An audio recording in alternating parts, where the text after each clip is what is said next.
Hey class, in this video we're going to be taking a look at plumbing systems. We're going to be taking a look at where water comes from and how it moves throughout your house.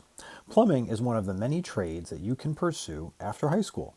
My father-in-law is actually a retired plumber and did everything from installing toilets and sinks to doing layouts for fire sprinklers. So plumbing is a pretty interesting trade. And as I think about it, plumbing is probably the #1 skill that I've used in owning my own home. So let's take a look at plumbing systems. As we take a look at plumbing systems, I want you to understand that there are two parts to every home's plumbing system. The first part is your water supply system. And your water supply system is water under pressure that is delivered between two pipes, a hot pipe and a cold pipe. We'll take a look at that in a second. The other system is called your drainage, waste, and venting system that takes wastewater and brings it away from your house. And both are very important when we take a look at plumbing systems. In this diagram, you can see how those two systems work together. So as I said, water supply systems is a two-pipe system, hot and cold, and the water is under pressure. So we're talking about your drinking water, the water that you use to cook, the water that you use to bathe, and the water that is used for laundry. And all that water comes from the same source. The other system, as I said, is drainage, waste, and venting. And that takes wastewater, dirty water, and other types of solid waste and gets it away from your home. So we're talking about water in your bathrooms, kitchens, and laundry that gets dirty and getting it far away from the home. And getting it away from your home is important. And we've learned that as humans over time as people have gotten sick. You could spend the whole lesson learning about how different cities and different cultures and societies have learned about different ways to treat and remove waste from their environment. It's pretty important stuff.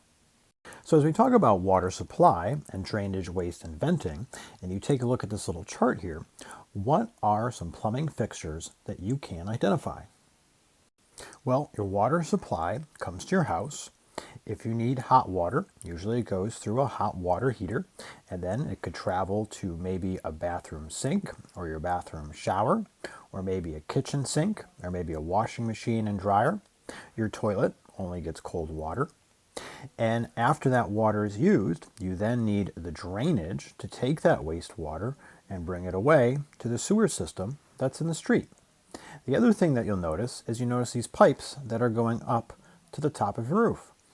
And there's a pipe actually sticking out of the top of your roof of your house or your apartment building that allows air to flow out so that sewage gas doesn't fill your house. It's pretty important. So these two parts work together to supply water to your house and take dirty water away. So let's kind of explore this a little bit more. So water that is safe to drink is called potable water. If you've been in our culinary classrooms or you've been camping, you might see signs for potable and non-potable water.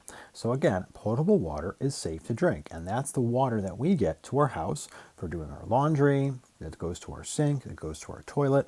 All that water is potable water. So in the United States and in Connecticut, there's two primary types of residential water systems, either city water or well water, and it depends on where you live. So, do you have city water or do you have well water in your home? Now, odds are you probably have city water. Where does our city water come from? Well, around Connecticut, here's a little map, there are reservoirs, all right? And these reservoirs are like big lakes that have thousands of gallons of water and sometimes millions of gallons of water. Here's a picture of the reservoir out in Barkhamsted. If you've never been out there, go ahead and drive out there. It's a beautiful drive. You can actually take a look and actually see where the water level is. And sometimes the water level goes up and down depending on the environment, depending on the type of season. But anyway, these large reservoirs hold millions of gallons of clean water that eventually flows to our houses here in Wethersfield and Hartford. And so these reservoirs are essential for us to have the good tasting water that we take for granted here in Wethersfield.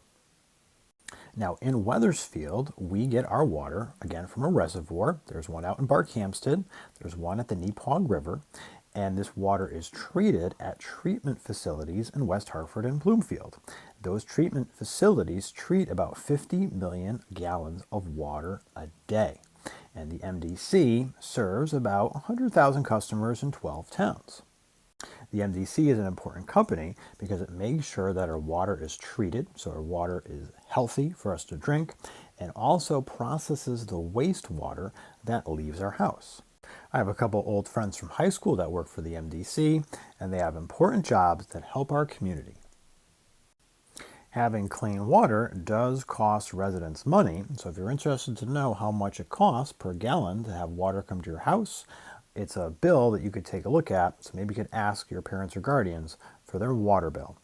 So like it or not, our public drinking water is regulated, and it's regulated by the Department of Public Health and their Drinking Water Division, and they are responsible for administering all state and federal drinking water regulations and make sure that we have quality and adequate water supply. They also monitor our state reservoirs.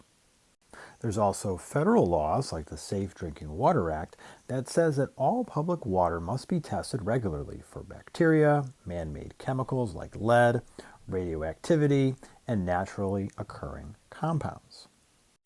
What's interesting is that if you travel even around Connecticut and then around the United States, you will notice that water coming out of the tap can smell and taste differently depending on where you live. As I said, having safe drinking water is important for a safe population, and it's something that human beings have been working toward for thousands of years. The Romans tried to make sure that they had safe drinking water. People in London and New York and Chicago learned about the dangers of having polluted water in our environment for hundreds of years. And unfortunately, we've had this situation out in Flint, Michigan, where residents for years were drinking water with lots of lead in it because the city decided to save money and poison their residents. It's pretty sad stuff.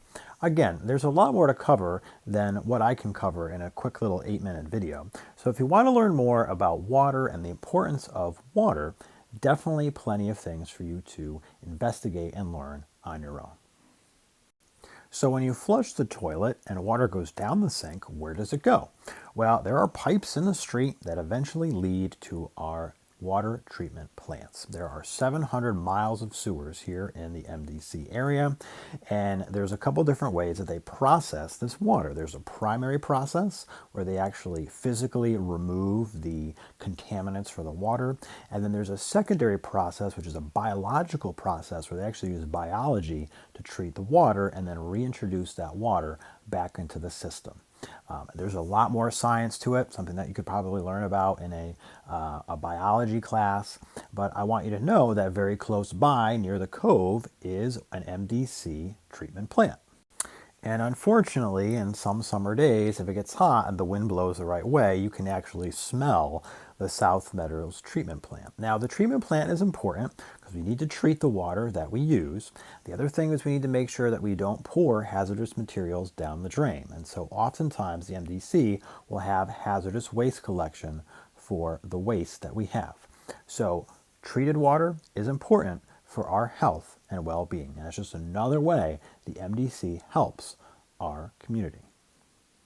Now, in some rural towns, they don't have city water. They have what is called well water, and well water comes from aquifers. If you dig down deep enough, you can find water underground. Just think about going to the beach. You dig, dig, dig, eventually you find water. Well water is from water that's underground. And so in order to have your house have well water, you need to get the water that's down deep underground. And so to do that, you dig a well. And there's a couple different ways to get a well. There's a couple different ways to dig a well. There's a couple different types of wells. But a well is a hole in the ground that has water. And before city water, we used wells. So if you have a well, there's a couple of steps the water goes through when it gets to your house. It's very similar to how city water comes to your house, but in this case, it's the whole system is contained at your house. So underground, you have your well. The well water is then pumped up to an optional storage tank. Not every house has a storage tank, but eventually as the water moves through your house, it is then pressurized because we need to make sure we have water under pressure so we can take a shower and the water can come out the faucet. As the water comes out of the ground and moves through this process, it's pressurized and also filtered. We need to filter out those contaminants. I've got friends that have well water. They have to change the filters every once in a while, just like changing an oil filter on a car. Sometimes the water needs to be softened, which is taking out minerals and things out of the water. And there's often filters even near the sink as well. Once you go ahead and use the water, what happens to the water after it's used?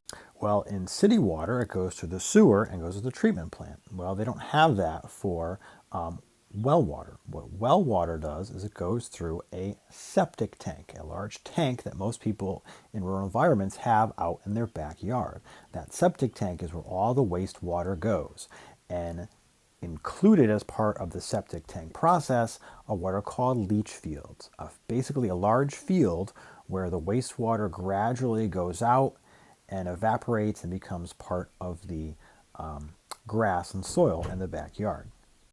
Now, it's important to treat your septic tank to make sure that it doesn't overflow or flood. You might even see commercials on TV where people have had problems with their septic tank. Another issue is making sure that your well doesn't run dry. So sometimes in dry environments, people have to dig their well a little bit deeper. So a well water brings its own sort of complications that are quite different than what we have to deal with for those of us that have city water. So those of us with city water are pretty fortunate. So the basic plumbing systems in your house is the water supply system, which provides pressurized hot and cold water that allows you to drink, cook, take a shower, and do your laundry. And once that water is used, it needs to go somewhere. So you have drainage, waste, and venting, where the wastewater goes out, the solid waste goes out, and you have a vent system so that the sewer gases can go out the top of your house. And that water is from our bathrooms, kitchens, and laundry. As you take a look at a cross-section here of this kid's bathroom, what might be some situations where you would need to call a plumber? That's what we're going to investigate next. Thanks for watching.